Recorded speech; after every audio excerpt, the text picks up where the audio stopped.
नाज़रीन, खुदाम यसु मसीह नासी के नाम में आप सबको सलाम। मैं आपका खादम, आपका host reverend doctor Robinson Askar ईमान का सफ़र प्रोग्राम लेके आज फिर आपके सामने हाज़िर हूँ। और नाज़रीन, मैं खुदावंद अपने खुदा का शुक्र अदा करता हूँ जो ज़िंदगी में हमें बार बार ये मौके अता कर देता है कि ज़िंदगी के सफ़र में और ईमान की उन राहों पर चलते हुए हम उस जगह तक पहुँचे जहाँ खुदावंद हमारा खुदा हमें देखना चाहता है। और यकीनन खुदावंद हमारे खुदा ने अपने बेटे यीशु मसीह के वसीला से वो रास्ता तैयार कर दिया ताकि हम उस जगह तक पहुंच जाएं जो हमेशा की ज़िंदगी का रास्ता है, जहां खुदावंद हमारा खुदा मौजूद है और जहां उसका बेटा यीशु मसीह नासरी बाप के दाहिने बैठे मौजूद है। और यकीनन वो चाहता है कि वो कामिल और काफ़ी कुर्बानी जो उसने मेरी खातर, आपकी खातर, कुल आलम की खातर दे दी, उस कामिल और काफ़ी कुर्बानी के वसीला से हर एक शख्स निजात पाए।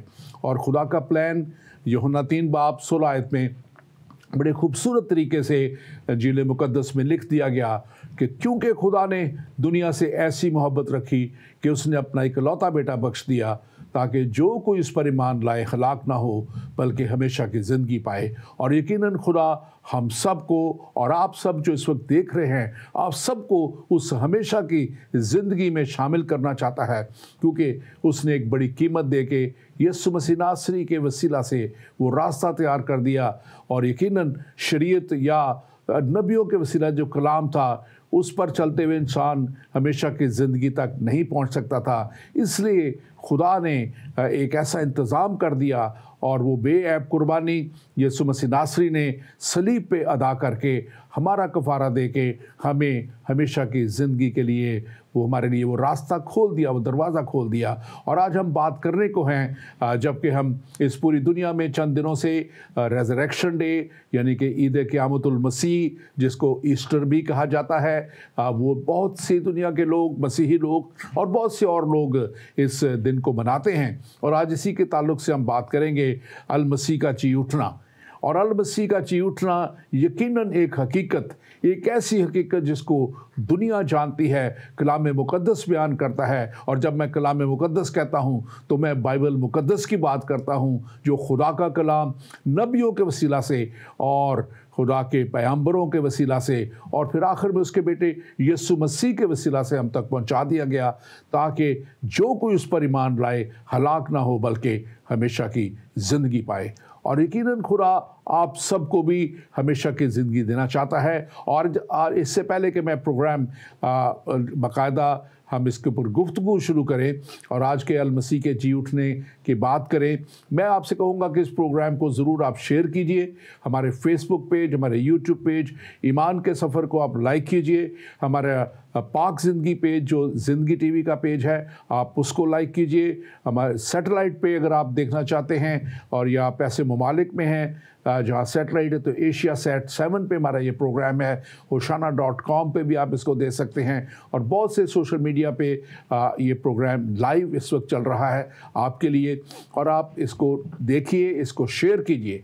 और ये जब आप शेयर करते हैं तो आप बहुत सी ज़िंदगियों के लिए उस निजात के रास्ते को खोल देते हैं जो यकीनन हर एक के लिए ज़रूरी है।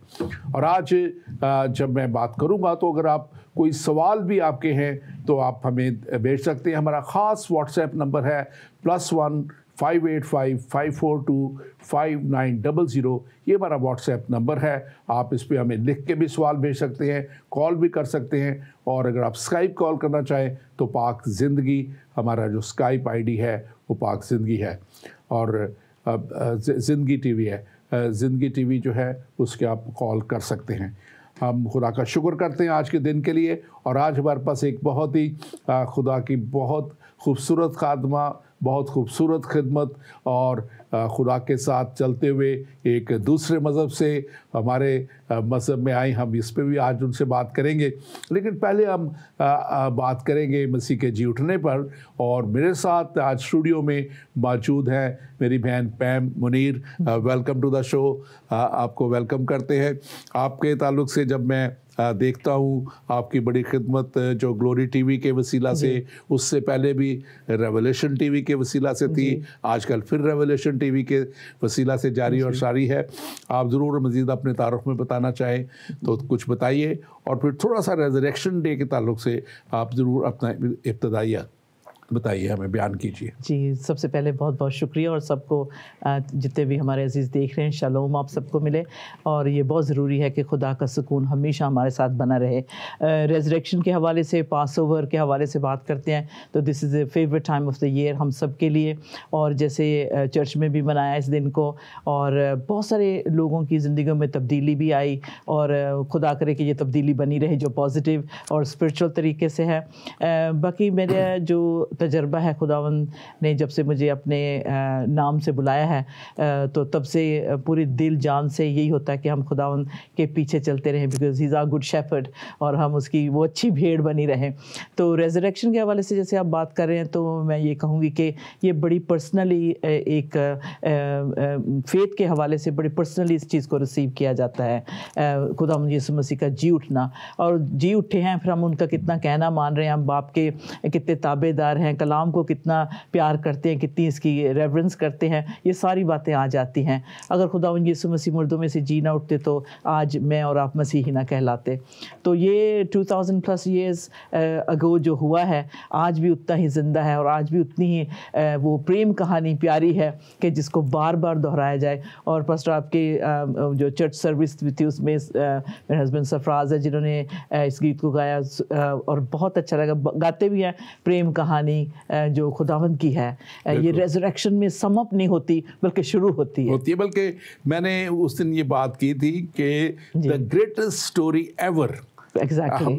कोई भी जो लव स्टोरी है, सबसे बड़ी लव स्टोरी इससे बड़ी हो नहीं सकती, जिसका ऑथर, जिसका मुसन्निफ खुद खुदा है। Amen. और खुदा ने ये लव स्टोरी जो है लिखी है, और उसको मैंने अभी पढ़ा भी यूहन्ना की इंजील 3 बाब 16 आयत में, क्योंकि खुदा ने दुनिया से ऐसी मोहब्बत रखी कि उसने अपना इकलौता बेटा बख्श दिया। और यकीनन ये खुदा का प्लान था कि कोई भी शख्स जो है, क्योंकि लोग शरीयत को पूरा नहीं कर सकते थे, शरीयत में लिखी गई तमाम बातों को पूरा करना नामुमकिन था, इसलिए खुदा ने दुनिया के लिए, हर इंसान के लिए जिसे वो प्यार करता है, बेअब बर्रा दे दिया।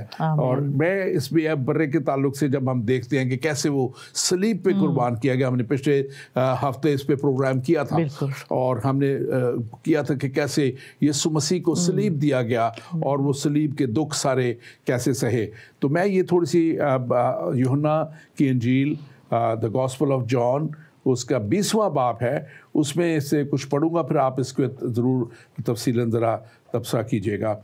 और यहाँ पे लिखा है 20वें बाब की पहली आयत में, हफ्ते के रोज़, ये अब क्रूसिफिक्शन के बाद की बात है, मसीह को रख दिया गया कब्र में उतार दिया गया, और उन दिनों की कब्रें जो हैं पहाड़ों के अंदर एक गार की सूरत में होती थी, उसके ऊपर एक पत्थर रख दिया गया था, और पत्थर उस वक्त की रोमी हुकूमत ने उसके ऊपर सील मोहर लगा के, और 16 सिपाही और उनके ऊपर एक सूबेदार था, वो वहाँ पे पहरा दे रहे थे। और उसमें अब ये सब्बत के नेक्स्ट डे, यानी कि इतवार का जो दिन था, लिखा कि हफ्ते के पहले दिन मरियम मगदलीनी ऐसे तड़के के अभी अंधेरा ही था कब्र पर आई, और कब्र को पत्थर से हटा हुआ देखा। बस वो शमौन पतरस और उसके दूसरे शागिर्द, और उस दूसरे शागिर्द के पास से जिसे यीशु अजीज़ रखता था, दौड़ी हुई गई और उनसे कहा कि खुदावंद को कब्र से निकाल ले गए हैं, हमें मालूम नहीं कि उसे कहाँ रख दिया। बस पतरस और वो दूसरा शागिर्द जो है निकल कर कब्र की तरफ चले, और दोनों साथ साथ दौड़े, मगर वो दूसरा शागिर्द पतरस से आगे बढ़कर कब्र पर पहले पहुंचा, और उसने झुककर नज़र की और सूती कपड़े पड़े हुए देखे, मगर अंदर ना गया। शमौन पतरस उसके पीछे पीछे पहुंचा, और उसने कब्र के अंदर जाकर देखा कि सूती कपड़े पड़े हैं, और वो रुमाल जो उसके सर पर से बंधा हुआ था सूती कपड़ों के साथ नहीं, बल्कि लिपटा हुआ एक जगह अलग पड़ा है। इस पर दूसरा शागिर्द भी जो पहले कब्र में अंदर कब्र पर आया था, अंदर गया और उसने देख कर कहा, क्योंकि वो अब तक इस नविश्ता को नहीं जानते थे जिसके मुताबिक उसके मुर्दों में से जी उठना ज़रूर था। बस ये शागिर्द अपने घर को वापस गए। मैं इसको अभी यहाँ तक पढ़ूंगा, इसका आगे भी वाला है और इस पर हम थोड़ी सी बात करेंगे कि ये अब the first day, that is why हम क्रिश्चियन संडे को जो है वो अपनी इबादत करते हैं कि इस दिन यीशु मसीह का जी उठना और खुदावंद खुदा का हमारे लिए एक नया रास्ता खोल देना। आप इस पर ज़रूर ज़रा बयान कीजिए। जी, बहुत खूबसूरत है पूरा चैप्टर जो हमने पढ़ा। 7वीं आयत में मैं गौर करना चाहूँगी कि यूहन्ना रसूल की अंजील में ये ख़ास बात पे यानी कि एक इसको वर्स दी गई है जहाँ रुमाल जो था वो फोल्ड किया हो, जो बदन पे पूरा कपड़ा था जिसमें यीशु के बदन को लपेटा गया था वो सेपरेट था, और जो चेहरे पे था वो नैपकिन फोल्ड करके रखा हुआ था, वो अलग से था। तो मैं इस पर गौर करना चाहूँगी कि यूहन्ना क्यों इतनी डिटेल में जाता है इस बात के लिए। इसके पीछे थोड़ा सा जो हिब्रू ट्रेडिशन है उसको समझने की ज़रूरत पड़ी, क्योंकि कई बार मैंने खुदा के फजल से, अब मुझे ऑलमोस्ट 30 ईयर्स हो गए खुदावंद में आए हुए, तो बहुत बार मौका मिलता है कलाम सुनाने का। तो ये मेरा फेवरेट यानी कि चैप्टर कह सकते हैं। और इसमें जो रेवलेशन है हिब्रू ट्रेडिशन के मुताबिक ये एक फोल्डेड नैपकिन का जिक्र करते हैं, यानी कि जो रुमाल जो चेहरे जिससे बंधा हुआ था वो अलग से यूहन्ना जॉन कहता उसने पाया। तो एज ए जूइश पर्सन उसको पता था इसका माने क्या है कि ये जो बदन का कपड़ा है अलग है और ये जो नैपकिन है ये क्यों, जो सर का जो रुमाल है वो अलग से क्यों है। ये एक मास्टर और सर्वेंट का एक यानी कि कहते हैं कि उनकी ये एक रिलेशन कह लें या उनकी एक अंडरस्टैंडिंग कह लें इसमें होती है। अगर कह रहे हैं कि जैसे घर का मालिक है और इसमें वो जो जूइश लोग हैं वो समझ सकते हैं इसका क्या मतलब। तब जब यूहन्ना इस चीज़ को देखता है तो इसमें ये है कि जब एक घर का मालिक होता है खाना खाने के लिए बैठता है तो उसकी जो सर्वेंट जो उसको सर्व करने वाला होता है उसकी हर एक चीज़ का ख्याल रखता है। खाना तो ऑब्वियसली जो उसकी फेवरेट जो खाना होगा वही परोसेगा, लेकिन उसके साथ बाकी चीज़ों का भी ख्याल रखता है। तो जब मालिक खाना खाने बैठता है तो अगर वो खाना खाने बैठे और उसने खाना ख़त्म कर लिया तो वो फिर नैपकिन को से हाथ मुंह साफ़ करके जैसे करके वो रख देगा। लेकिन अगर उसने खाना नहीं खाया, फिनिश नहीं किया, तो वो नैपकिन को फोल्ड करके साइड पे रख देता है, जिससे वो सर्वेंट समझ जाता है कि मेरे मालिक ने खाना खा लिया, एंजॉय किया। अगर वो जो कह ले कि उसे अगर उसने हाथ मुंह साफ़ कर लिया है तो इसका मतलब उसने खाना खा लिया है। अगर फोल्ड करके रखा है तो इसका मतलब वो मैं वापस आ रहा हूँ। ये साइन होता था सर्वेंट के लिए। और सर्वेंट भी क्वाइटली चुप करके जो किचन में वेट करता कि मेरा मालिक मुझे बुलाए, किसी चीज़ की ज़रूरत तो कमी घटी तो नहीं है खाने में, तो वो वेट करता है। लेकिन जब वो देखता है कि अभी वो नैपकिन फोल्डेड है, इसका मतलब उसका मालिक वापस आ रहा है। तो यूहन्ना भी यही देखता है, वो समझ जाता है कि खुदा के कलाम में लिखा है बहुत सारी बातें उनको खुदावंद के जी उठने के बाद याद आई जो खुदावंद ने फरमाया था। तो जब इस रुमाल को अलग से देखता है तो वो समझ जाता है कि मेरा खुदावंद वापस आ रहा है। बिल्कुल। हालेलुया। और यहाँ पे हम देखते हैं कि जो मेन इसमें बात है, क्योंकि बहुत से लोग इस बात को कहते हैं कि वो जी नहीं उठे या उनको चुरा के ले गए। हाँ जी। तो ये बात बयान करना बहुत ज़रूरी है हमारे ऑडियंस के लिए भी कि रोमी हुकूमत ने कंप्लीट पहरा लगाया हुआ था। बिल्कुल। रोमी हुकूमत ने उस बड़े पत्थर को जिसको 2-3 आदमी मिल के हटा सकते थे, सही बात। उसके ऊपर उसको मोहर लगा के उसको प्रॉपरली सील किया हुआ था। और अब उसके बाद जब है यीशु मसीह का जी उठने का जो आगे मंजर है इसको हम देखते हैं, हम देख लेते हैं, थोड़ा सा आगे भी पढ़ते हैं कि जब ये लिखा कि बस वो शागिर्द अपने घर को वापस लौट गए। 10वीं आयत, लेकिन मरियम बाहर कब्र के पास खड़ी रोती रही। जब रोते रोते कब्र की तरफ झुक कर अंदर नजर की तो 2 फरिश्तों को सफ़ेद पोशाक पहने, एक को सरहाने और दूसरे को पतियाने बैठे देखा जहाँ यीशु की लाश पड़ी थी। उन्होंने उससे कहा, औरत तू क्यों रोती है? उसने कहा, इसलिए कि मेरे खुदावंद को उठा कर ले गए हैं और उन्होंने उसे कहाँ रखा है और मालूम नहीं उन्होंने उसे कहाँ रखा है। ये कहकर वो पीछे मुड़ी और यीशु को खड़े देखा और ना पहचाना कि ये यीशु है। यीशु ने उसे कहा, औरत तू क्यों रोती है, किसको ढूंढती है?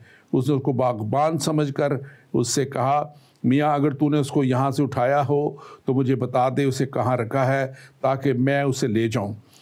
यीशु ने उससे कहा, मरियम। उसने मुड़कर उससे इब्रानी ज़ुबान में कहा, रबूनी, यानी ऐ उस्ताद। यीशु ने से कहा मुझे ना छू, क्योंकि अभी तक मैं बाप के पास ऊपर नहीं गया, लेकिन मेरे भाइयों के पास जाकर उनको कह कि मैं अपने बाप और तुम्हारे बाप और अपने खुदा और तुम्हारे खुदा के पास ऊपर जाता हूँ। मरियम मगदलीनी ने आकर शागिर्दों को खबर दी कि मैंने यीशु को देखा है और मुझसे बातें की। अब ये बड़ी खूबसूरत ये अंजील की जो यहाँ पे लिखा गया है, और जो मुझे बात इसमें बड़ी पसंद आती है वो ये आती है कि ये लिखा है कि वो शागिर्द जो थे उन्होंने जब यीशु को नहीं देखा तो वो वापस चले गए। अब ये है खुदा से मोहब्बत, खुदा से प्यार, कि ये मरियम है और ये कब्र के बाहर खड़ी रोती रही। सही बात। और जो यीशु का खुदा का इंतज़ार करते हैं वो उसको पा लेते हैं। मुझे ये कहानी यहाँ पे नज़र आती है, और लिखा है कि जब वो रोते रोते झुक कर उसने अंदर नज़र की तो अब उसको फरिश्ते भी मिल गए। जी बिल्कुल। और अब उसको यीशु भी मिल गए। और this is where I think हमारी जो ज़रूरी बात हमें देखनी है कि हम खुदा के साथ अगर वफादारी के साथ चलते रहें और इंतज़ार करें खुदा का, तो वो हमें मिल जाता है। आप इस पे जी बिल्कुल। मैरी मैगलिन की बात कर रहे हैं तो औरतों की खिदमत बहुत हाईलाइट होती है। ख़ास तौर पे खुदावंद यीशु मसीह को रैबाई देखते थे, एज ए टीचर देखते थे, बहुत यंग थे उम्र में, तो जो फ़की फरीसी थे बहुत क्रिटिसाइज़ करते थे, बड़े क्लोजली यीशु को ऑब्ज़र्व कर रहे थे। ख़ास तौर पे पाम संडे से लेके अब तक जितने भी खुदावंद यीशु मसीह की ज़िंदगी में लोग आए, बेशक वो कायफा से लेके अन्नास तक, या जो भी जितने भी लोग ज़िंदगी में उनके इस आखिरी हफ्ते में आए, उनका बहुत ही बड़ा किरदार है, बहुत इंपॉर्टेंस है उनकी।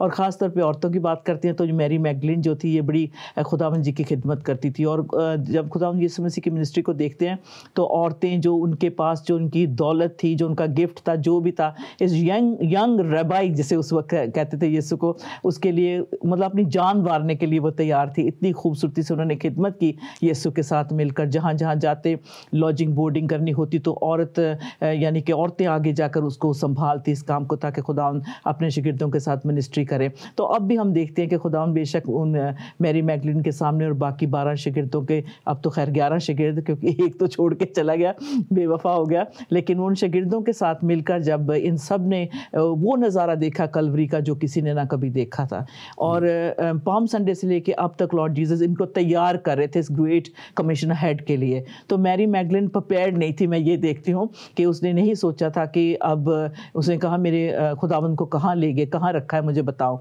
तो अभी वो रियल पहचान नहीं हुई थी, जैसे कहते हैं बॉर्न अगेन होने का तजर्बा नहीं हुआ था। तो अब ये औरतें साथ साथ खिदमत कर रही हैं, पाम संडे से लेकर साथ साथ चल रहे हैं, और खुदावंद ने इनको बताया लेकिन समझ में नहीं था। लेकिन आखिरी वक्त जो अब आ पहुंचा था कि खुदावंद यीशु मसीह अपने आप को रिवील करते हैं कि मौत और ज़िंदगी पे उनको पूरा इख्तियार है, फुल अथॉरिटी है। And this is so beautiful revelation. आज हमारे लिए भी, सिर्फ हम इसे ईस्टर पे नहीं पढ़ते या फिर यानी पास ओवर के टाइम पे नहीं पढ़ते, लेकिन हमें हर वक्त ये रेवलेशन होनी चाहिए कि खुदावंद अब दूर कहीं जाकर नहीं बैठ गए हैं। जो हम रोज़ा रखेंगे या हम अपने आप को यानी कि क्या कहते हैं, मतलब अपने आप को बहुत तकलीफ में डालेंगे तो यीशु या खुदा हमारी बात सुनेगा, लेकिन वो हमारे करीब है। इसी तरह Mary Magdalene, because she was a true follower of Jesus Christ, वो दिल से प्यार करती थी, और ये शागिर्द साथ साथ चल रहे थे, लेकिन पूरी प्लान को भी समझ नहीं रहे थे।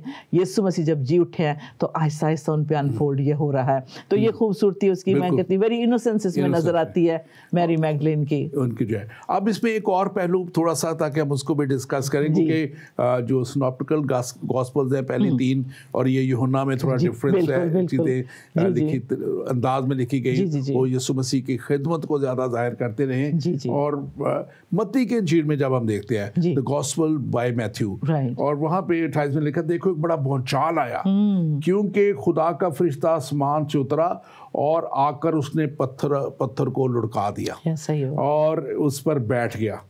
और उस लिखा है कि उसकी सूरत बिजली की मानद थी और उसकी पोशाक बर्फ की मानद सफ़ेद थी। हालेलुया। और उसके डर से निगाहबान कांप उठे और मुर्दा से हो गए। अब यहाँ पे बड़ी क्लियर होती है बात कि निगाहबान कहीं नहीं गए थे, कि ना सोए हुए थे, ना चुराया गया यीशु मसीह की लाश को।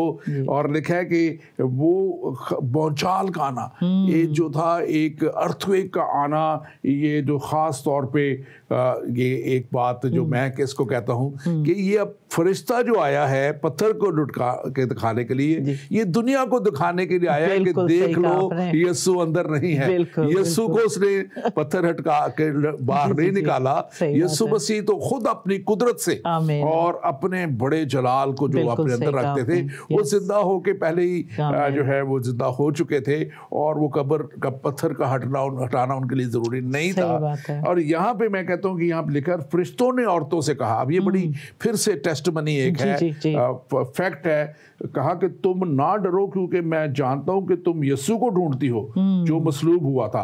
अब वो फिर से इस बात को टेस्टिफाई कर रहे हैं और लिखा है कि वो यहाँ नहीं बल्कि अपने कहने के मुताबिक जी उठा है। ये गॉस्पल बाय मैथ्यू, मत्ती की इंजील कहती है, आओ ये जगह देखो जहाँ खुदावंद पड़ा था। तो ये बात बड़ी जाहिर करती है कि God has authority over every political power, every military power, every religious power और एवरी सैटेनिक पावर, हर एक के ऊपर और पूरी दुनिया के ऊपर ये है। आप इसको थोड़ा बयान कीजिएगा। जी, औरतों की बात फिर से आ रही है क्योंकि मैं खुद औरत हूँ, तो इसको देखकर जब हम खुदा के उस वक्त को याद करते हैं जिस वक्त जो बहुत सारी ट्रेडिशंस थी, माहौल भी ऐसा था, औरतों को इतनी अहमियत नहीं दी जाती थी। इसी की वजह से जो फ़कीह फरीसी थे खुदा यीशु मसीह की मुखालफत करते थे कि ये औरतों को यानी कि चेले बनाए हुए हैं, क्योंकि औरत और मर्द एक साथ नहीं बैठते थे, इबादत नहीं करते थे। तो बहुत सारी ऐसे रीति रिवाज थे जो खुदा यीशु मसीह ने चेंज किए, तब्दील किए, और औरतों को भी उतना ही रुतबा दिया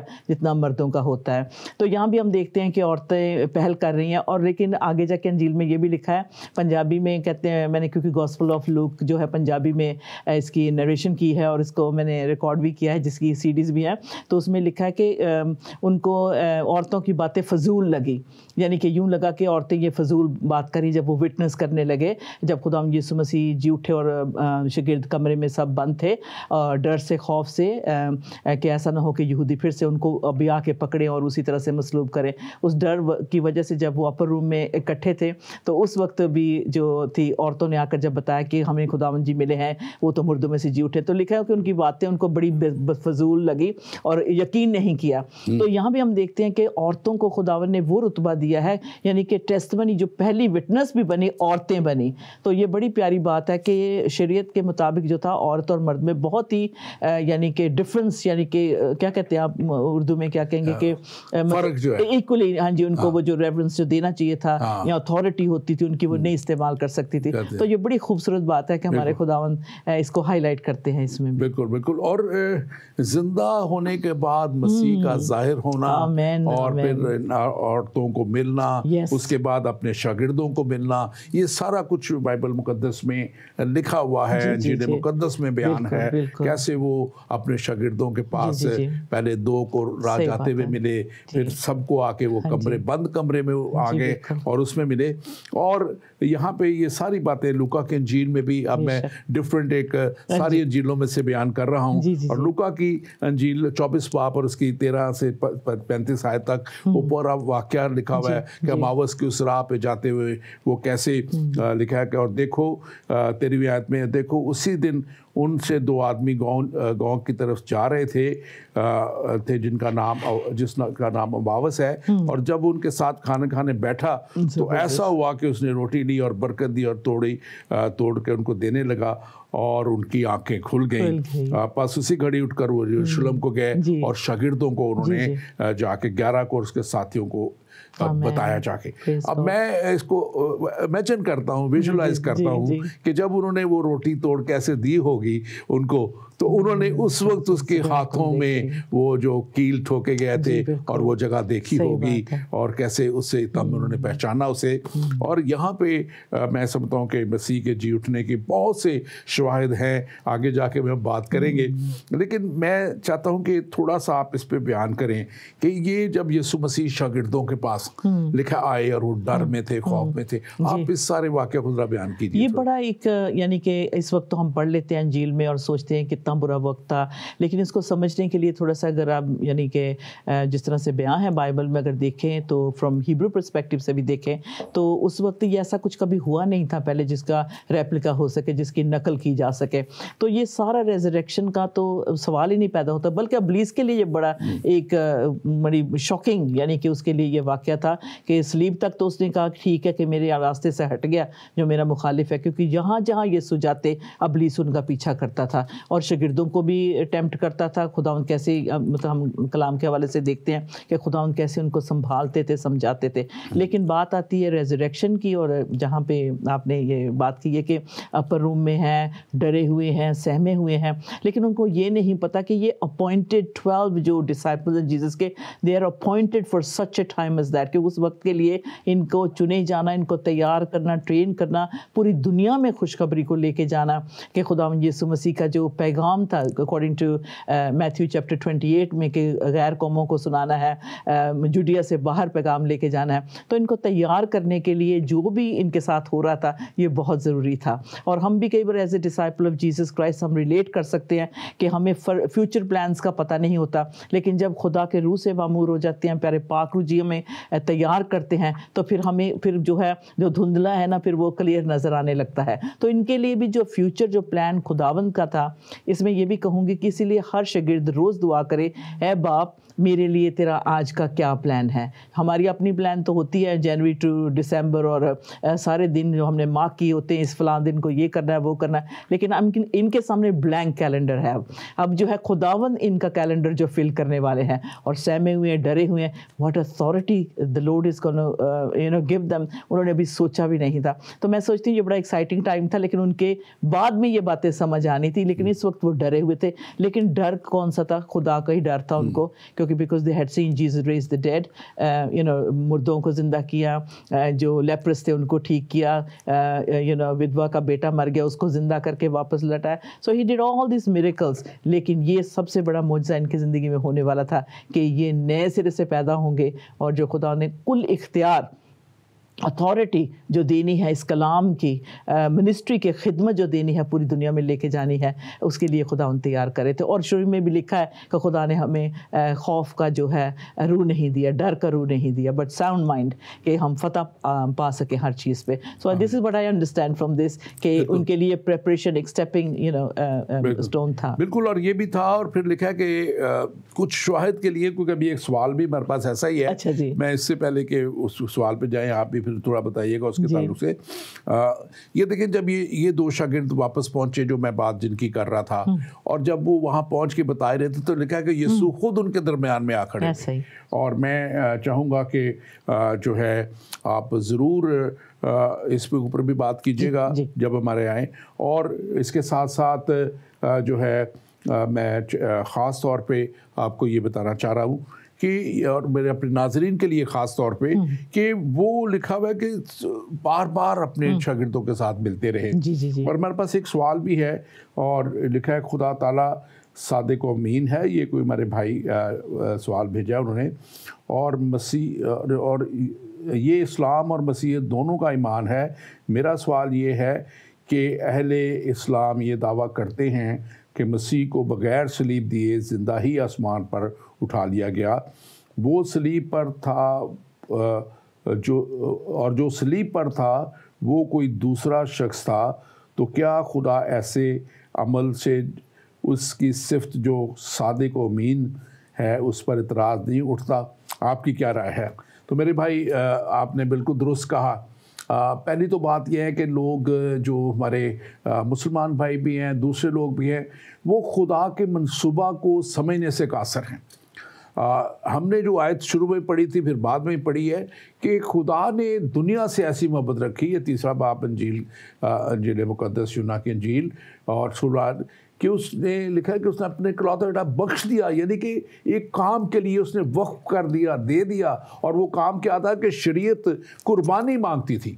शरीयत कहती थी कि हर गुनाह के लिए कुर्बानी ज़रूरी है, लेकिन वो बाग़ अदन का गुनाह जिसको ओरिजिनल सिन कहते हैं, जो खुदा की हज़ूरी में और उस जगह पे जहाँ खुदा आता और उनसे रफ़ाकत रखता था, आदम और हवा ने किया, तो उसका अभी तक अजाला ना हुआ, उसकी कोई कुर्बानी नहीं दी जा सकी थी, और उसके लिए ज़रूर था कि कोई बेऐब खून वाला शख्स, इसीलिए यीशु मसीह का आना और मुकद्दसा मरियम से पैदा होना और पाक रूह के वसीला कुंवारी मरियम से पैदा होना और पाक रूह के वसीला से पैदा होना इसलिए था कि उसके अंदर कोई गुनाह आलूदा खून ना हो, और इसीलिए हम उनको बेऐब बर्रा कहते हैं। और उनका सलीब पर जाना खुदा का बहुत बड़ा मकसद और प्लान ही यही था कि वो कफ़ारा दिया जा सके जो नहायत ज़रूर था। हमारे जो ये सवाल जिन्होंने भी भाई मुसलमान भाई अगर कुछ कहते हैं तो यो इस चीज़ को टोटली मिस कर जाते हैं कि ये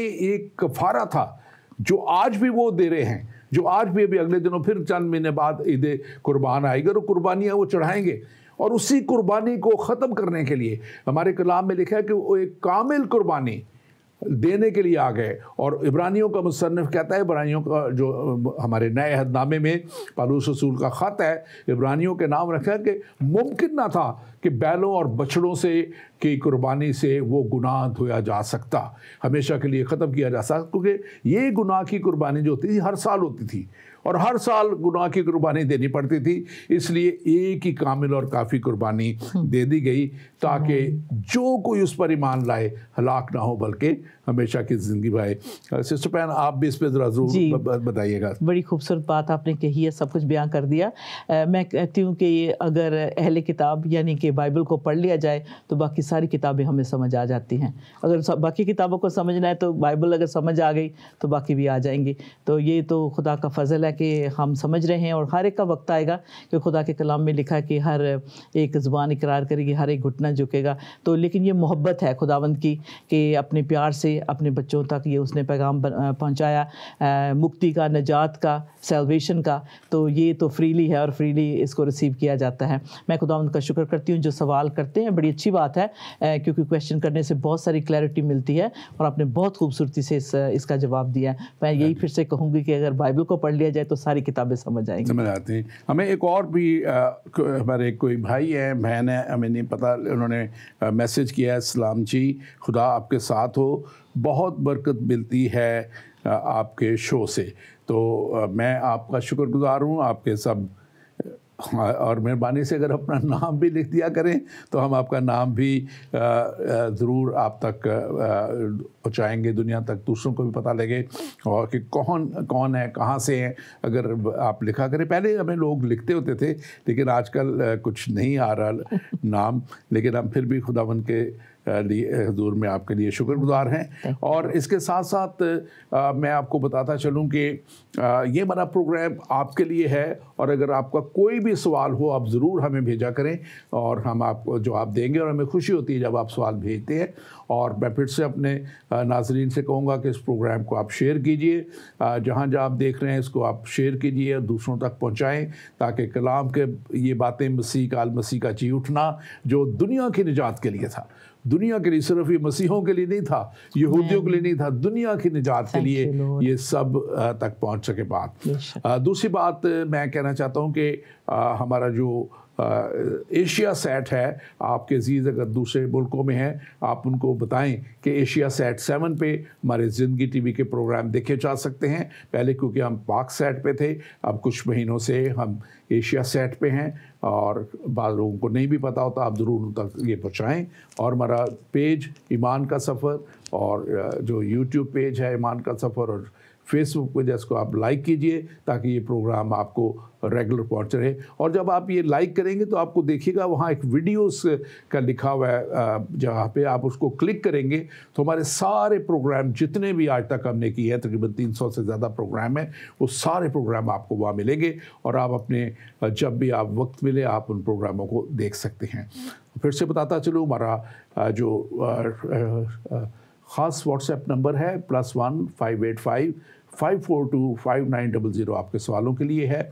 आप इस नंबर को ज़रूर अपने पास लिख लें ताकि जब भी आपका कोई सवाल हो आप उसको बता सकें। अब हम एक दूसरी तरफ आते हैं। जैसे मसीह को लोगों ने जाना, उनको अजीब तरीके से मसीह से मुलाकात उनकी हुई। आप भी एक दूसरे मज़हब से आई हैं, आप अपनी जर्नी को थोड़ा सा बयान करेंगे, कैसे आप मसीहत में आई और कैसे आपने मसीहत को पाया आज तक? जी बिल्कुल। मेरे लिए ये बहुत ऑनर होता है जब भी गवाही देने का मौका मिले। Going back almost 30 years, in the year 1989 में मेरे फादर की जब डेथ हुई तो उसके बाद मेरी ज़िंदगी ने बहुत बड़ा एक टर्निंग पॉइंट कह सकते हैं आप आया और जिसमें मेरे बहुत सारे सवाल थे कि जब इंसान मर जाता है तो फिर कहाँ जाता है, उसका क्या होता है। और मेरी जो बैकग्राउंड है सिख बैकग्राउंड से, बेशक हम लोग बहुत रिलीजियस नहीं थे, लेकिन फिर भी जो भी मदर करती थी मजहबी तौर पे उसको फॉलो करते थे। लेकिन 89 में बहुत बड़ी ये चेंज आने की वजह से, मेरे डैड की डेथ की वजह से मेरे अंदर बहुत सारे सवाल उठने लगे और जैसे ज़िंदगी से निराश हो गई, यानी कि कुछ भी अच्छा नहीं लगता था, बस यही जानना चाहती थी। मेरी मतलब जो मेरा गॉड का कॉन्सेप्ट था मेरे दिमाग में वो ये था कि वो बहुत क्रूल है, वो बहुत ही बुरा है जो छोटे छोटे बच्चों से उनका बाप छीन लेता है। सो इस किस्म का मेरा जो एटीट्यूड था उस वक्त। लेकिन 89 में जब मैंने 7 years की जर्नी ली इसके इन सब सवालों के जवाब पाने के लिए, I left home at a very early age, at a very young age, और मैं इस तलाश में निकल पड़ी कि मुझे सच्चे और ज़िंदा खुदा की तलाश करनी है। कौन है, हु इज़ माई क्रिएटर, किसने मुझे बनाया है और मेरी ज़िंदगी का क्या मकसद है। तो ये 7 साल के अरसे में बहुत सारे मुख्तलिफ़ लोगों से मिली, जिसमें मेरा इंडिया भी जाना हुआ। इंडिया मैंने ऑलमोस्ट 1 साल गुजारा, जिसमें बहुत सारे रिलीजियस जगह पे जाके जानना चाहा कि मुझे पीस ऑफ माइंड मिले, मुझे जवाब मिले कि इंसान जब मर जाता है तो उसके बाद उसका क्या होता है। तो 7 साल का, यानी कि उस वक्त एक एशियन घर से एक लड़की का घर को छोड़कर चले जाना कोई आम बात नहीं थी। So you can imagine I became the black sheep of the house, और रिजेक्शन जो मिलना, ये सब कुछ फेस करना पड़ा। लेकिन 7 साल के अरसे में मेरे बहुत सारे जो सवाल थे उनका मुझे आहिस्ता आहिस्ता जवाब मिला। लेकिन एक वाक़या मेरी ज़िंदगी में ऐसा हुआ, when I met of course who is my husband now, Sarfaraz Munir. तो ये क्रिश्चियन थे, लेकिन हमने रिलीजन, इन्होंने कभी मुझे रिलीजन के बारे में नहीं बताया था। आई वाज क्वाइट हैप्पी जो मैं जिसमें चल रही थी और ये अपना करते थे। खैर, to cut the long story short, एक दिन ऐसा हुआ कि मैंने खुदावन यीशु मसीह को अपने ड्रीम में, जो था ख्वाब था, उसमें जीसस को मैंने क्रॉस पे देखा। क्रॉस से देखने से पहले एक मैंने ये ड्रीम देखा कि अब मेरी शादी हो चुकी है, हमारे 2 बच्चे हैं। तो उस वक्त मैं देखती हूँ कि मेरे बच्चे छोटे थे, our daughter was like 3 years old और जो हमारा बेटा था 1.5 इस तरह से था। तो मैं उस रात को जो मैंने ख्वाब देखा कि मैं एक ऐसी खुली जगह पे हूँ कि जहाँ पे नीला आसमान है ऊपर, और मैं खड़ी हूँ और मैं देखती हूँ कि एक बहुत बड़ा मेजेस्टिक डोर जैसे दरवाज़ा बनता है और उसमें एक शख्स हैं जिन्होंने सफ़ेद कपड़े पहने हुए हैं और वो कुछ कह रहे हैं। तो मैं बड़े कॉन्सनट्रेट करती हूँ सुनने के लिए वो क्या कह रहे हैं। तो इस वक्त मैं कहती हूँ कि ये जीसस क्राइस्ट है, मैं उनका फुल नाम लेती हूँ, ये जीसस क्राइस्ट है। तो मैं आसमान की तरफ देख रही हूँ, तो मुझे यूँ लगता है कि बहुत भीड़ है उस जगह पे चारों तरफ। तो मैं सबको कहती हूँ, don't look at me, look at Jesus Christ, वो देखो आसमान पे जीसस क्राइस्ट है। तो वो सब ऐसे पॉइंट करते हैं, कहते हैं कि ये तो पागल हो गया, हमें तो कुछ नहीं नज़र आ रहा, ये ऐसे बना रही है। तो मैं जब ये गौर करती हूँ तो मैं खुदावंद यीशु मसीह को देखती हूँ। According to the book of Revelation chapter 4 में जो बयां किया जाता है कि जब यूहन्ना आसमान पे गया तो उसने जो वो थंडरिंग और वो जो नॉइजेस, जो वहाँ आवाज़ आ रही थी मेजेस्टिक, वो सुनी। वो मैं बिल्कुल आवाज़ें मैंने सुन रही हूँ और उसके साथ खुदा यीशु मसीह कहते हैं, do not bring her to me yet, अभी इसको मेरे पास ना लाओ। तो ये मेरा ड्रीम जो है ख़त्म हो जाता है। तो मैंने इस तरह से खुदा उनको पहली बार देखा। तो मैं जब सुबह उठी तो मैंने सरफराज से कहा, मैंने कहा मैंने रात को ख्वाब देखा और आपके गुरु को देखा। बड़े रेफरेंस के साथ मैंने कहा। कहते अच्छा, ये तो बड़ी अच्छी बात है, क्रिश्चियंस तो बहुत प्रे करते हैं कि जीसस रिवील उन पे हो, but you are very lucky कि आपने मतलब देखा है, ब्लेस हुए आपने जीसस को देखा। And then along with that I didn't think anything of it. मैंने कहा बस it's one of those dreams, बस ख़त्म हो गया। क्योंकि मेरा जो मज़हब है मैं बहुत उसमें यानी कि बेशक नहीं इतना जानते थे, लेकिन फिर भी वांटेड टू रिमेन फेथफुल। उसके बाद 3 महीने के बाद फिर मैंने खुदावंद यीशु मसीह को देखा। अब मैंने वो जो पास ओवर का जो हम सीन बयां करते हैं, जब 7 कलमे बोले जाते हैं, वो वाला जो था सीन मेरे सामने था। इस वक्त मैं माल्टा में थी अपने इन लॉज के साथ, और एक होटल के कमरे में थे। रात के मेरे ख्याल 2-2:30 बजे होंगे। तो उस वक्त जो मेरे जो चेंजेस आई मैं बताना चाहूँगी, लेकिन इससे पहले जो ख्वाब जो मेरा था मैंने उसमें वही देखा कि खुदावंद मुझे बुला रहे हैं और कलाम कर रहे हैं। मेरी जो फ्रेंड्स जो ख़ास थी वो मुस्लिम्स थी और उनसे मेरा बहुत प्यार था, उनकी मदर को मैं मदर कहती थी।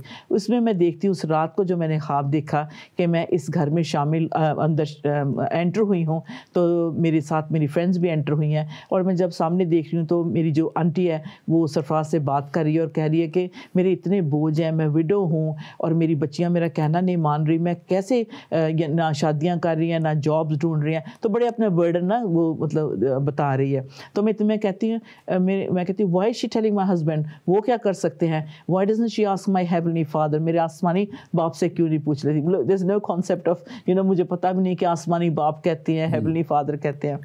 तो उस वक्त मैं जब ये कहती हूँ तो मेरी फ्रेंड कहती है, नजमा उसका नाम था, कहती पैम जस्ट लुक बिहाइंड यू, देख कौन खड़ा है। तो मैं देखती हूँ कि दरवाजे के पीछे एक ऐसा खूबसूरत चेहरा है कि मैं उसे लफ्ज़ों में बयां करूँ तो अनजस्टिस करूँगी, यानी कि फुल जस्टिस नहीं कर पाऊँगी, लेकिन वो इतना खूबसूरत वो चेहरा नूर से भरा हुआ। और मैं कहती हूँ अगर ये यीशु मसीह है तो ये दरवाजे के साइड पे क्यों है, ये सामने क्यों नहीं आ जाते। मैं इतना ही कहती हूँ तो पूरा दरवाज़ा खुलता है और जीसस खड़े होते हैं and I just kneel down और मैं उनको पाँव से लेके ऐसे चेहरे तक देखती हूँ और मैं कहती हूँ और जीसस मुझे देखते हैं और मेरे दिल से एक आवाज़ आती है, पैम ये तेरा चांस है, उनका चेहरा देख ले। And I am just staring at his face, beautiful glorious चेहरा उनका मैं देख रही हूँ और मुझे वो इस तरह से इशारा करते हैं। जब ऐसे करते हैं तो वहाँ एक मेज़ लगी होती है और उस पर यानी कि बैठ जाती हूँ और मुझसे बात करते हैं। तो मुझे इंग्लिश में ऑब्वियसली बात करते हैं, कहते हैं why are you so upset with me, क्यों नाराज़ है तू मुझसे। तो मैं कुछ नहीं कहती, कहते जितने भी तेरे क्वेश्चंस हैं तो मैं उनके सवाल दे सकता, तो तूने मुझे पहले क्यों नहीं पूछा। तो उस वक्त मैं अपने आप को कहती हूँ कि हाँ मैं कितनी बेवकूफ़ थी, I should have come to him first, इनसे ही पूछ लेती।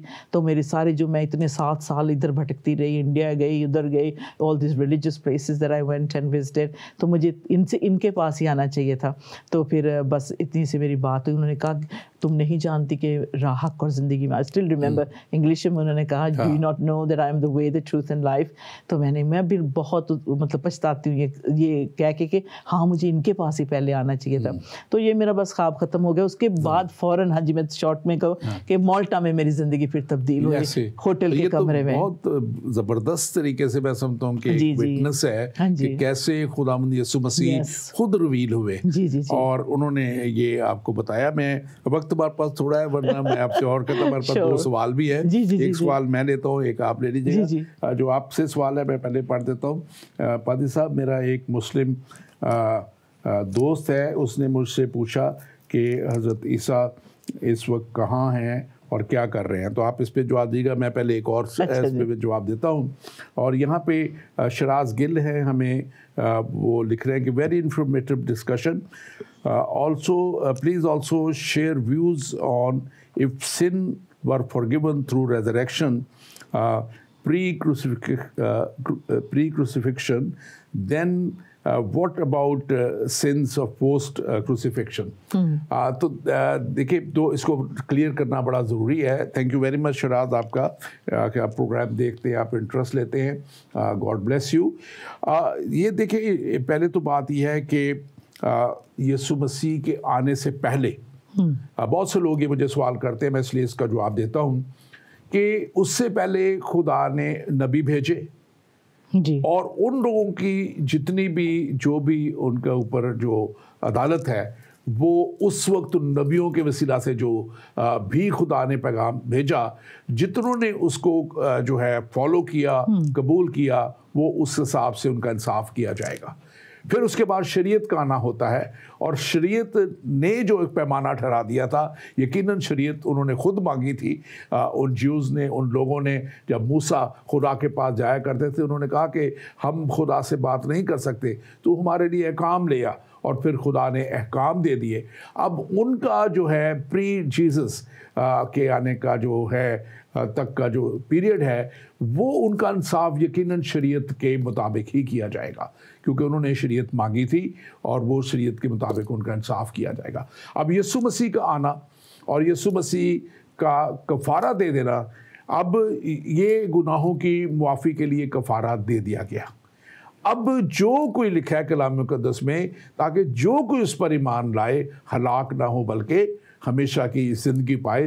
तो जो ईमान ले आएगा कि हाँ यीशु मसीह ही खुदा का बेटा इस दुनिया में आया और उसने कामिल और काफ़ी कुर्बानी दी और वो उसके कलाम के मुताबिक अपनी ज़िंदगी भी गुजारेगा तौबा करके। कलाम मुकद्दस में हमारे लिखा है कि तौबा करके, यानी कि अपने गुनाहों से, पहले गुनाहों से तौबा करके और आइंदा ना गुनाह करने का अहद करके कलाम के मुताबिक, यीशु मसीह के पैगाम के मुताबिक, अहकाम के मुताबिक अपनी ज़िंदगी गुजारने से जो है उनके गुनाह मुआफ़ होंगे। और यकीनन मसीह के कफ़ारे के बाद जो मसीह के कफ़ारे पे ईमान नहीं लाते उनका यकीनन उनके लिए लिखा हुआ है कि आखिरी मुकाशवा की किताब आप पढ़ लीजिएगा, और भी लोग पढ़ना चाहें पढ़े। लिखा है कि सफ़ेद तख्त की अदालत है और उस सफ़ेद तख्त की अदालत में यीशु मसीह जो है लिखा है कि वो उन लोगों को जो ईमान नहीं लाए, लिखा है कि वो आग और गंधक की झील में डाले जाएंगे। शैतान, हैवान और झूठा नबी भी वहाँ पे डाले जाएंगे। तो ये इसकी तफसील मैंने बयान कर दी है। आप दूसरों तक ज़रूर इसको पहुँचाएँ ताकि बहुत सी जाने खुदा के इस बड़े कफ़ारे, यीशु मसीह के कफ़ारे की वजह से बच जाएँ और खुदा के गज़ब से वो बच जाए। जी बहन पैम, आप जरा दूसरा सवाल जो है उसको। जी इनका नाम है, भाई नाम बताया अपना, क्या नाम नाम नहीं उन्होंने बताया। अच्छा जी, बहुत अच्छा सवाल है आपका। बहुत सारे लोग ये सवाल करते कि अब यीशु कहाँ है। जल्दी से हवाला दे देती हूँ, आप अपने उन वक्त में पढ़ सकते हैं अगर आपके पास मुकद्दस बाइबल है। मरकस रसूल की अंजील 16 और 19 और 1 पतरस यानी कि खत जो उनका 3:22 में लिखा हुआ है कि खुदा इस वक्त बाप के दाहिने हाथ बैठे हुए, he sitting on the right hand of अब्बा फादर। और अपोस्टल पॉल भी रोमियो के खत 8 आयत और 34 आयत में कहते हैं कि अब खुदा यीशु मसीह जो है आपके सीधे हाथ बैठे हुए हैं, और इसका मतलब है सबसे हाईएस्ट पोजीशन पे वो बैठे हुए। इस वक्त वो आसमान पे हैं और साथ साथ हम ईमानदारों के दिल में वो रह रहे हैं, और जहाँ भी 2 या 3 खुदा यीशु मसीह के नाम से जमा होते हैं वो उनके दरमियान होता है, उनके बीच में होता है। सो ही इज़ प्रेजेंट हियर, और वो अपने उनका वादा है, उन्होंने कहा कि मैं दुनिया के आखिर तक तुम्हारे साथ रहूँगा। Hallelujah, thank you Lord Jesus, thank you very much. अब हमारे पास टाइम थोड़ा रह गया है। मैं एक और एस्पेक्ट बयान करना चाहता हूँ ताकि बहुत से लोग समझते हैं कि हम सिर्फ कलाम से ही बात करते हैं जी जी जी और कलाम के मुताबिक इसके अलावा नहीं बात करते जी। तो मैं बात करना चाहता हूँ एक शख्स जो अभी तक जिंदा है और उसका नाम ली स्ट्रॉबेल है। और ये जो है ये लॉ स्कूल का ये जो है ये ग्रेजुएट है वहाँ से, और ये शख्स जो है ये एथियस्ट था, और ये 1998 में इसने इस चीज़ को प्रूव करने के लिए कि ना मसीही जो है वो सलीब पे चढ़ा, और जैसे अभी एक सवाल भी आया था, और ना वो खुदा का बेटा था और ना ही वो जिंदा हुआ, और वो अमेरिका से पूरे प्लान के साथ एक बड़े अरसे के लिए वो इधर यरूशलेम आ गया। उसने वहाँ भी बड़ी तहकीक की, और लिखा है कि उसने यहाँ आकर जो है वो 5000 के करीब उसने जो यूनानी नुस्खे, यूनानी जो नुस्खे हैं वो उसने लिए और उनको पढ़ा, और उन्होंने सारी नए अहद और पुराने अहद के जो नुस्खे उसको मिले उसने सारे स्टडी किए। फिर उसने हिस्टोरिकली एविडेंसेस जाके चेक की, और वहाँ पे उसने सारी तहकीक की, और मसीह की मसरूबियत के ताल्लुक से, मसीह के जीतने का ताल्लुक से, मसीह का खुदा का बेटा होने के ताल्लुक से, और जब वो सारी ये गैदर कर रहा था, प्रूव करना चाह रहा था कि ये सब झूठ है, लेकिन जैसे आपको खुदा ने खुद अपना आप दिखा के किया, इसी तरह लिखा है कि वो तहकीक करते करते वो खुद कायल हो गया कि यीशु मसीह जो है जो ये है खुद वो मसलूब भी हुआ, वो जिंदा भी हुआ, और वो जिंदा उठाया भी गया। ये सारे उसने शवाहिद दिए, और फिर उसने वो बड़ी किताब, उसकी बड़ी मशहूर किताब हुई the case for Christ, to the best seller book, और फिर इसके ऊपर एक फिल्म बनी जो बहुत खूबसूरत फिल्म है द केस ऑफ क्राइस्ट, इसको आप देख सकते हैं, इसी बुक से माखूज है और ये 7 अप्रैल 2017 को ये रिलीज़ हुई है और इसमें सारे हकायक उन्होंने बयान किए हैं, उन सारी चीज़ों को बयान किया है। मसीह का जी उठना एक हकीकत है और यहाँ पे लिबर्टी यूनिवर्सिटी जो बहुत बड़ी यूनिवर्सिटी है अमेरिका की, उनके पूरे जो उनकी फैकल्टी है उन्होंने इसके ऊपर बड़ी स्टडी की और फिर उन्होंने एक स्टेटमेंट दी जो इंग्लिश में है, मैं इसको उसी तरह पढ़ देता हूँ और फिर उर्दू में थोड़ा सा बता दूंगा। We affirm that Bible both Old and New Testament written through man was supernaturally inspired by God, so that all of its words are written true revelation of God and is therefore inerrant, बगैर गलती से मतलब गलती से पाक है, and in the originals and authoritative in all matters is authoritative. और वो कह रहे हैं कि तमाम ये जो है ये वो मिलके कहते हैं कि super natural inspired word of God है, खुदा की तरफ से रेवलेशन दिया गया और यही हमारे किताब मुकद्दस में भी लिखा है। आप इसको कैसे देखती हैं, आपके एक्सपीरियंस जो हैं, बिकॉज आपने बहुत खिदमत की है, आपका 15 साल ग्लोरी टीवी पे और दूसरे और इधर भी आपको भी मुख्तलिफ लोगों से वास्ता पड़ता रहा है, आपने कैसे इन चीज़ों को देखा है? सबसे बड़ी बात है कि जो मसीहत है, मैं समझती हूँ ये डिबेट नहीं की जा सकती और बहुत सारे लोग डिबेट करते हैं। I am one of those, मैं कहती हूँ पर्सन कि जो मैं समझती हूँ कि गॉस्पल जो मोहब्बत है मसीह की, इसको डिबेट नहीं किया जा सकता, इसे सिर्फ एक्सेप्ट किया जा सकता है। लेकिन अपोस्टल पौल ये भी कहते हैं जब तक बताया ना जाए तो कोई कैसे ईमान लाएगा। सो हर किस्म का यानी कि इंसान से मेरा राब्ता पड़ा है, लेकिन सबसे खूबसूरत बात है ये कि मसीह की मोहब्बत, उसका प्यारा पाक रूह जो है वही रूहों को जीतता है, वही क्लियर करता है कोई भी डाउट, कोई शक हो किसी के इंसान के दिमाग में। सबसे पहले तो हमें खुदा का रूह प्रिपेयर करता है। तो बहुत सारे लोगों से की अगर बात करूँ तो मुझे साधु सुंदर सिंह का वाक़या याद आ रहा है, आपके जब पढ़ रहे थे कि हमारे मतलब इंडिया से जो थे इतने ग्रेट बिलीवर जो हुए, लेकिन कितना शक करते थे, बाइबल को बर्न किया उन्होंने, रिबेल किया उन्होंने, लेकिन फिर वो उन्होंने अपनी जान तक देने के लिए तैयार हो गए खुदावंद के लिए। सो मैं ये समझती हूँ कि ऐसे लोग आएंगे, हम उन्हें प्यार से जीतते हैं और जीते भी गए हैं। और कई लोग हैं जिनके सवाल ख़त्म ही नहीं होते, तो वो कहते हैं कि वो ज़िंदगी गुजर जाती है और इटर्निटी में नहीं दाखिल हो पाते। क्यों? क्योंकि वो शैतान उनको गुमराह करके रखता है और कंफ्यूज रखता है कि वो सवाल ही करते रहें हर वक्त। तो एक वक्त आता है कि जब इंसान समझ जाता है कि अब सवालों से तो कुछ सेटिस्फेक्शन नहीं हो रहा, अब सीधा ही खुदा के पास आ जाए और पूछे कि भी खुदावंद बताओ आप कौन है, तो खुदावंद अपना आप रिवील कर देता है। तो मैं तो यही कहती हूँ कि हमें डिबेट नहीं करने की ज़रूरत, हमें सिर्फ एज इट इज़ खुदा का पैगाम है उसे शेयर करें, पावरफुल है खुदा का कलाम। हमारे पास एक और सवाल है, हम इसको भी लेते हैं। भाई साहब, यीशु मसीह के जी उठने से हमें कौन सी उम्मीद मिलती है और आप उन लोगों को क्या हिदायत देंगे जो उसके जी उठना उसका जी उठना और तो मानते हैं लेकिन उसकी मसलूबियत से इनकार करते हैं? तो मेरी आपसे मेरे भाई जो भी आप हैं, आपके लिए मैं ये कहूँगा कि हमें उम्मीद जो है वो सबसे बड़ी उम्मीद यही है। इससे बड़ी उम्मीद कोई हो नहीं सकती कि इंसान इस दुनिया में आके, और वो जब इतनी मेहनत बहुत से लोग करते हैं, बहुत से लोग तो गुनाह में ही मरते चले जाते हैं और गुनाह ही करते हैं, लेकिन बहुत से लोग रास्तबाजी की तलाश में, हमेशा की ज़िंदगी तलाश में वो अच्छे कामों को करते हैं। कुछ मज़ाहिब जो है वो सेवा पे जोर देते हैं, कुछ मज़ाहिब जो है वो सिर्फ पढ़ के दुआएं मांगने और नमाज़ें पढ़ने पे करते हैं। कुछ लोगों ने और रखे हुए हैं कि खैरात कर दो और ये कर दो और वो कर दो और फिर हमारे गुनाह जो है वो तोले जाएंगे। लेकिन ऐसी बात मसीहत में नहीं है। हमारी जिंदा उम्मीद यही है जो कलाम मुकद्दस बताता है और जो कि सच है, क्योंकि कलाम खुदा का सच्चा है और वो बाइबल मुकद्दस में हमें बता दिया गया है कि यीशु मसीह ने कहा था कि राह, हक और ज़िंदगी मैं हूँ, मेरे वसीला के बगैर कोई बाप के पास नहीं आता, कोई और वसीला नहीं है, कोई पहाड़ियाँ वसीला नहीं है। जो पहाड़ियों पे लोग जाते हैं, हमारे भी बहुत से जाते हैं,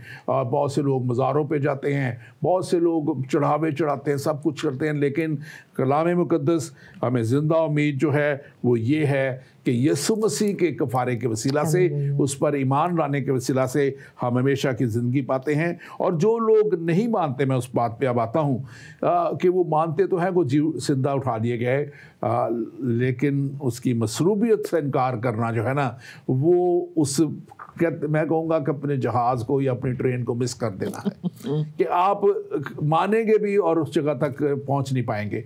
इसलिए ज़रूर है कि आप अगर हमेशा की ज़िंदगी को हासिल करना चाहते हैं, आप हमेशा की ज़िंदगी लेना चाहते हैं, तो आप यीशु मसीह की तालीम पर ईमान लाएं, उसके कफ़ारे पे ईमान लाएं और कलाम मुक़द्दस में से इस बात को समझें कि उसका मसलूब होना मेरे और आपके गुनाहों के लिए, दुनिया के गुनाहों के लिए था।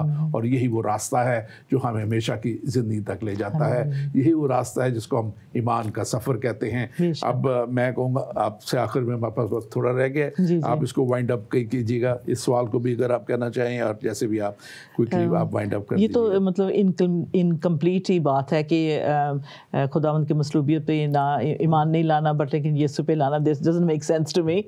लेकिन आपने बहुत अच्छा कवर किया, मैं इससे ज़्यादा कुछ नहीं कह सकती।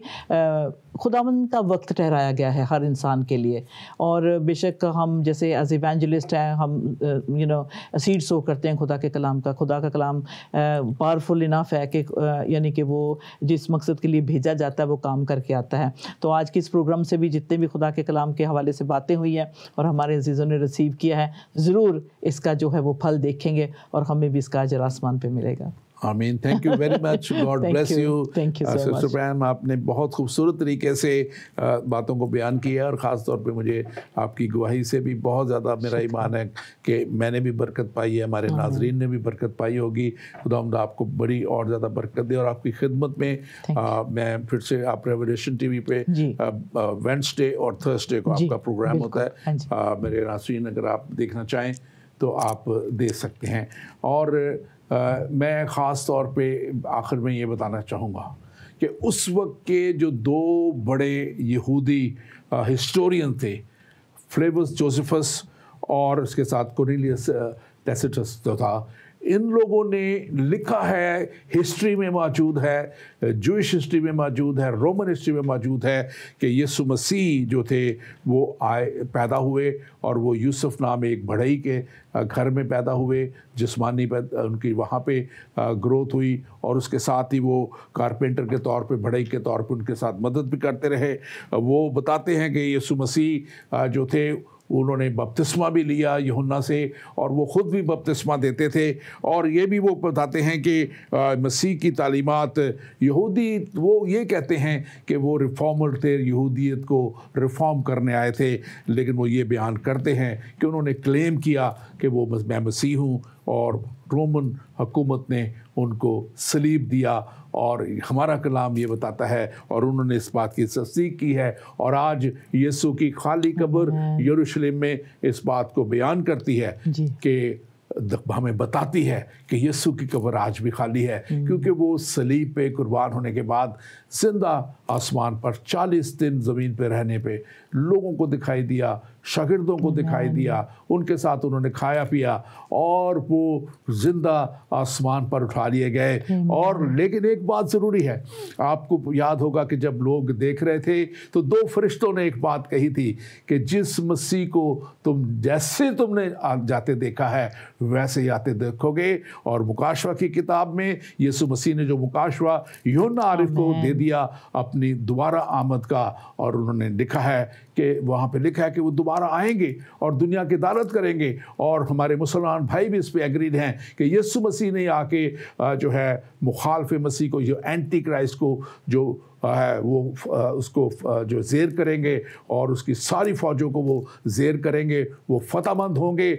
और हमारा फ़तहमंद यीशु मसीह आपको भी फ़तहमंद देखना चाहता है। आज जो आप इस प्रोग्राम को देख रहे हैं, आज आपको वो इस ज़िंदगी में से जो शायद आप किसी डिप्रेशन में हो, एंग्जाइटी में हो, मसाइल में हो, दुखों में बंधे हुए हो, परेशानियों में बंधे हुए हो, या शायद आप हक की तलाश में हो, आप राह और हक और ज़िंदगी की तलाश में हो। यीशु मसीह का कलाम और यीशु मसीह का आना इसीलिए था कि मैं और आप हमेशा की ज़िंदगी पालें। और आज वो आपको हमेशा की ज़िंदगी देने के लिए इंतज़ार में है कि कब ये मेरा बेटा, कब ये मेरी बेटी मेरे पास आए और मैं उसको हलाकत की ज़िंदगी में से निकाल के, मुश्किलों की ज़िंदगी में से निकाल के, इब्लीस के चंगल से निकाल के हमेशा की ज़िंदगी में शामिल कर दूं। और हमारा खुदावंद, हमारा खुदा ऐसा करने पे कादिर है। और वो कलाम मुक़द्दस कहता है कि यीशु मसीह बाप के दाहिने बैठे हुए हैं और वहाँ पे वो इंतज़ार में है कि कब वो वक्त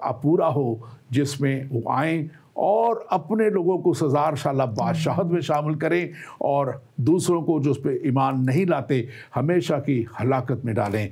खुदावंद आपके साथ हो, खुदावंद आपको बड़ी बरकत दे और खुदावंद आपको आज के कलाम के वसीला से और मसीह मसलूब जो ज़िंदा हुआ, जिसकी आज भी कब्र खाली है, उसके वसीला से आपको हमेशा की ज़िंदगी मिले। आमीन।